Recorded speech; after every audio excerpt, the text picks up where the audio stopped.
What's up, everybody? It's Jeff and Tiffany, and we have just finished Mastery Chats. It's Thursday night. We're super excited. Tiff, you were on earlier talking to Chad, talking about the chat. Now we're here after the chat. We just went through it. We were trending again tonight, which was cool. When have we not trended lately? I mean, that's just kind of It's been a while since we haven't, which has been awesome. Like, so kudos to everyone out in the Master Chat family and our PLN out there. Really cool tonight. Seven. Is that seven? Seven? That is different countries represented tonight. We had people chiming in, obviously, from the United States. We had people chiming in from Canada, from Japan, from Mexico, from the down over in the Philippines, in Singapore, Ireland. There was somewhere else too. I think there was actually eight. So cool. Yeah, it was all over the world. Like, I love it. I love we have big shout out to George. George, the English teacher in Japan, who's chimed in the last couple of weeks. Like, he's got himself. Go George! Oh, is he the one that last week was like, "I have to go teach my class in 5 minutes," or something like that? He finishes up because I think he's 14 hours ahead. Yeah. So like he's got or something like that. He gets back. I think he may actually jump in like during a break while he's already at school. I don't know, but so cool. Huge props to him. That's awesome. That's what's so cool about, we get excited that we're trending and that we have people from all these countries. And the real reason for that excitement isn't because we're trending or because we have people from countries. It's because we are connecting people globally with other people who can help them grow. And that's the coolest part of all of this. And when we trend and when we jump to a new country, it's just another group of educators that we have that we can say, hey, come to the family, learn with us. Yeah. We're here for you. Like, we're in this together. Hi, Molly. Exactly. I love this chat. Not that I don't love all of them, but wow. Yeah. It was a good one. Molly, it was a fun one. Tell me what you loved about it. Yeah, Molly, let us know. Like, what was the thing that really got you saying, wow? Yeah. I think some of it goes into, and we were just sort of touching on this beforehand, Tiff, you and I, about AR and VR are still very, very new. Yeah. It's still new. A lot of teachers a lot of people don't even know what it is. Right. Let alone grappling on how they're going to use it in their classroom. So I think a topic like this attracts a lot of curiosity, which is awesome, because then you get a lot of these really cool questions coming out of the questions. And then you have this opportunity for the people that do have the experience, like Brian, who moderated tonight, being able to jump in and say, well, here's how I did it with your subject matter, right? And it was really cool to watch that and stuff. Well, and I love Brian's first question. The very first question of the chat was, who do you turn to if you wanted to ask somebody a question about AR, VR? Because that really, I'm going to go back there and make sure I follow everybody from that first question, because everyone's like, oh, I talked to this person or this person or this person, pulling them into the chat and saying, hey, share what's in your brain with the rest of us about AR, VR. That was really cool. I feel like we should do that every week now. We should have a question. We should do that every week. I do like that. We should definitely do that. Yeah, that was awesome. Yeah, absolutely. Speaking of George, I actually screenshotted George, hit one of his his secondary questions. Okay. He answered question 2 with a question. And Brian jumped in. Really good at that. Yeah, so he asked, so he's an English teacher. So he hasn't had much experience with AR, VR, and he said, he didn't mean to be skeptical, but what would it even look like in his class? How would it, he was worried that AR, VR would potentially push out reading and writing and speaking and listening and debating if he would have fit it in there. And Brian chimed in saying that, he's had his students create virtual short stories. So their English assignment was to write the short story, and then they had a tech assignment attached to it, was to take that story and animate it to match the description using the VR. And, I touched on how it's not about pushing out something or replacing something. It's about, can you enhance it with it? And if you can't, then don't use AR, VR, right? But if you can, it's another tool on your belt, right, that you can utilize, or in your drawer, or however you want to say that you can utilize to try and enhance the lesson and the experience that your kids are having. I think that's the point piece. But I just love that Brian was able to jump in and all that type of stuff, to answer those types of questions that came out. So there was somebody else that mentioned that an ELA teacher, I can't for the life of me remember who, but they said they took their students on a Google expedition to the location from the novel they were studying. That's really neat. I know Stella mentioned Google Earth a little bit, so I don't know if that got off that trend or whatever. Yeah. I mean, how cool is that? If you I can mean, I have a remember virtual my experience, like where you're, because yeah, you might not be able to take your kids to travel to faraway lands, depending on where right. they're at, but you can do that virtually now. You can do Yeah. that through Google. Or, you can do that without the actual like augmented or virtual reality, but like if you can do it in an enhanced like that, that's even cooler. So, Yeah, I remember uh, sorry, I'll stop talking. Go ahead. no, I was gonna say Molly replied with so many great ideas to help get started with AR VR. I'm a techie teacher, not the techie teacher, but this is something I haven't tried yet. So what I want to know from Molly is, what are you gonna start with? Like, what are you gonna try? Yeah. Like, how do you see it fitting in into your content and what you're working on and stuff like that? It'd be really cool. And Molly, I haven't tried it either. So you are not alone. Us techie teachers, it's so funny. Anytime like I'm trying a new tech tool or anything, I always feel a little awkward because my Twitter handle is techie teach odd, but there's a lot of tech I don't know. And yeah. like if I can't figure out how the inside of my computer works. I have no concept of how to actually build technology devices, but I know how to use some tech in the classroom in effective ways. But yeah, AR VR is something that I have also just not explored. And it's so silly because so the school I'm at this year has an amazing innovation center. Amazing with like any tool you could ask for. And they have these like virtual reality headsets like there, and I haven't used them. And I'm like, I really need to do that. That sounds really interesting. Add it to the list. Yeah. So I think you give yourself, I think, a hard time with your techie name. And I know we give you a hard time too if you have any like if Tiff has any issue at all with tech, we're just like, oh, come on, techie teach. I know. But I think the thing with your techie teach and why we always go to you for that is that you love it and you see the purpose behind it. So like it's not a matter of knowing everything, but rather like you have a way of, once you learn a piece of technology, you have a really awesome way of like being able to connect it and be like, okay, this is how you could purposefully use this in your classroom. Right. Even if I've never done it and I don't exactly know how it works, this is how it would connect. So yeah, like I don't care what tech tool you're using, whether it's AR, VR, some cool new app or whatever. I am most passionate about helping teachers figure out how does this actually support more learning, not a replacement for a way we've been doing it before or a bonus extra, but really how do we use tech to get our students to a different place in the content than we could without it. And that's what I really geek out about. I get so excited about that. But yeah, I can't figure out how to troubleshoot my computer. And we can all mock me for that. Jeff's going to try out a VR feature in Nearpod. Also, Jeff, like tell Christy like she's not allowed to call you during Mastery Chat. She should know better, right? I mean... Come on now, don't get Jeff in trouble. His wife loves him. I'll email her and let her know what's up. Cool. Inside of a cell, Magic School Bus style. Yeah. Oh, I actually think I think I might have. Did I capture her? I might have captured her tweet. I can't find it. I got things up all over my thing, but I saw like I think it was Molly that said during the chat that she was thinking about trying something like that. Like that would be cool. I think that'd be awesome. Like talk about bringing back the Magic School Bus. Like. You can actually do it now for real. Like, I mean, virtually. Well, and I think one thing that we as teachers need to keep in mind anytime we're considering using AR or VR, you want to make sure that what you're doing is better than just showing your kids a video. Sure. So if there is a way for students to interact with and manipulate, that's where AR VR really has power. So Molly, as they're exploring the inside of a cell, think about whatever tool you're using, and I'd be curious what you're kind of playing around with. Think about ways that they can directly interact with the thing that you are studying. And that's where the power can happen, I think, even though I've never used the tool, but that's where I see the real potential. You know, like, hey, I'm a student, I'm exploring a cell. What happens if I crush the mitochondria? Oh, the cell explodes, or something like that, where it's actual like investigative learning, where if you're in a lab and you're studying an actual cell, you can't go in there and crush the mitochondria and see what happens. Maybe that's an app that we should make, crushing mitochondria. Anyway. Yeah, that seems like something we should get into. Crushing mitochondria. always having in your mind the overlay of how can this bring my students in more into the creating and the action and the experimenting that we want them doing.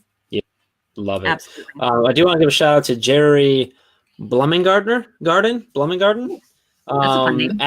CYBRARYMAN1. He shared out their augmented reality page with a whole bunch. He tagged a whole bunch of people, of all the people to follow, and then all these different things that they have on their it's on their educational website and everything. Like really cool. I actually have that. Really cool. Did he share that out? And you actually commented on it yourself, saying I love when people share stuff. Like, and that was that whole thing. I have of it open in a tab right now. Okay. I have it. Gotcha. Yeah, so what I can do is after our video, I will go into this video and put it in as a comment so that anybody watching the video can, Molly, crash the mitochondria out, right? Anyway, so I'll add that link so everybody else that's watching this later can see what that resource was. I was gonna try and grab it. Now I can't remember what his name was. Jerry Blumengard. I'll send you the link. That works. So yeah, really cool stuff. And actually during this chat too, I don't know why this came into my mind, but there's actually a lot of really interesting ways they're using AR and VR in medicine. Mm-hmm. Which is cool. Like the medical world has figured out how to use it really effectively.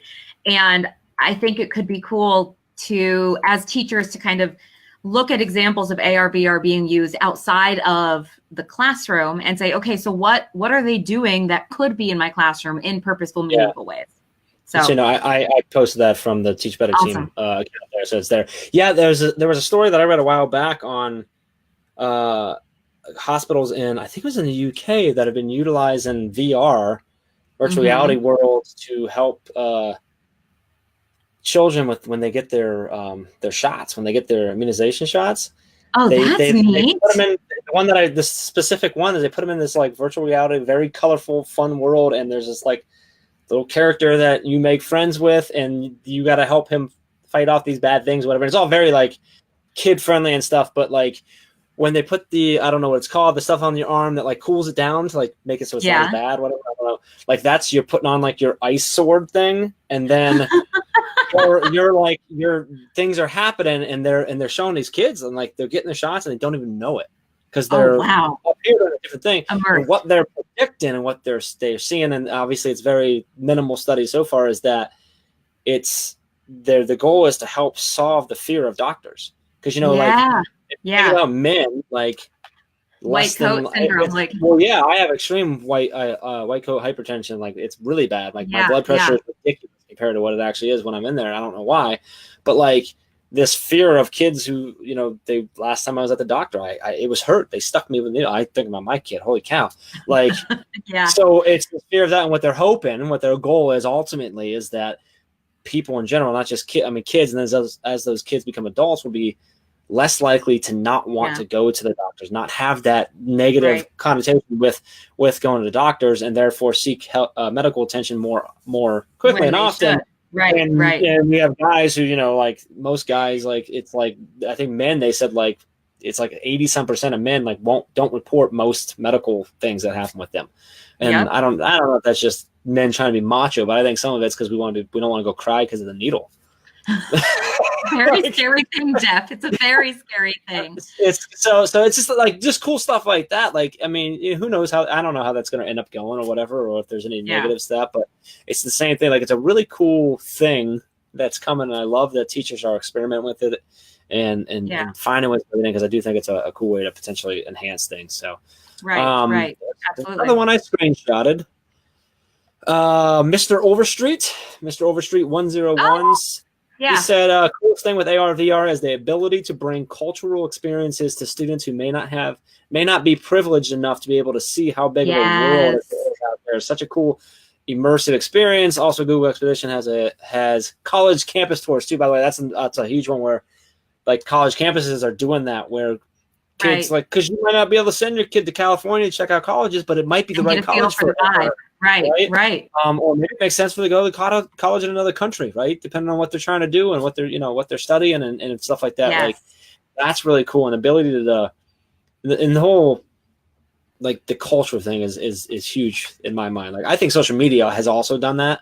We talk about like just as simple as like our good friend Roman Skyping in with Jordan down in Florida. Like, it's only Toronto to Florida, but young, I think Jordan's what, second grade. So you got second graders who are now experiencing someone from another country. So now we're talking about that. Mm-hmm. Now we're talking with someone who has a noticeable accent that's different than mine. So wait a minute, why is that? Like that's a culture thing that you don't usually get in certain areas and stuff. So it's Right. really cool that being exposed to that and realizing, like he said, how Yeah. big the world really is and how different everyone is, but we're all the same. And it's just, it's Right. awesome. It's really cool. I think that there is really so much potential. Yes. And I would hope that as the education world moves forward with AR/VR, that we always seek out the great potential that's there and focus on the impact it can have on learning and on the way kids view the world, and steer it in that direction. And I hope that education is patient enough to wait for AR and VR to really come into itself before dismissing it. You know, because some people are like, well, it's too expensive, or my district won't support it, or whatever, or it's really not that effective. But I think that there is so much there that we cannot dismiss AR, VR, and we need to really consider how we can move it purposefully forward. I think it's a really cool thing. Something that 20 years ago when I told Chad on the pre-chat live, I remember in middle school, the school librarian was super excited about hypercards. Okay. Yeah. You guys are talking about hypercard. Yeah. Yeah. And how like she was just super into it. And it was, you know, the technology that we had when I was in 7th grade is so far different than the technology that we have today. And it is just a steep learning curve for everybody. And the bottom line for me is always staying open to possibilities and being willing to dive in. And I say this as I have never used the virtual reality equipment at the school that I'm at right now. So note to self, find a way to do it sometime. But again, it's the having the open mind to try it. Like, you know, Exactly. you don't have to dive in today, but being willing to try it when it makes sense for you and when it seems like it might enhance. And I think, and the biggest thing we always talk about this is focusing on the good it can be and the purpose behind it and what it's supposed to be doing, which is not replacing things that you're doing, but enhancing them and being enhancing the experience that your students are having in your classroom. So it's going to be exciting to watch over the next few years, like where it goes. Absolutely. And everything. So super excited. So big shout out to Brian for a really cool topic that he's very well versed in. So perfect guy to lead us on that. So yeah, I'm going to say, hey, Brian, what's up? You're about to ask me who we have next, aren't you? I am about to ask you who we have next. Do you have that up? I think I can tell that you're up shortly. Stall for about 30 seconds, and we've got it. So we will be back here next week. Oh, so I do want to give a shout out. Like if anybody is in Ohio, or I guess you could come from anywhere, but anybody remotely near Ohio that is potentially going to the SECO conference, the Science Symposium next week, which is the Science Educators Council of Ohio. So it's the Ohio chapter of the NSTA. They have their Science Symposium down in Columbus, Ohio on Monday and Tuesday that's coming up. And on Monday, Tiffany will be presenting in the afternoon.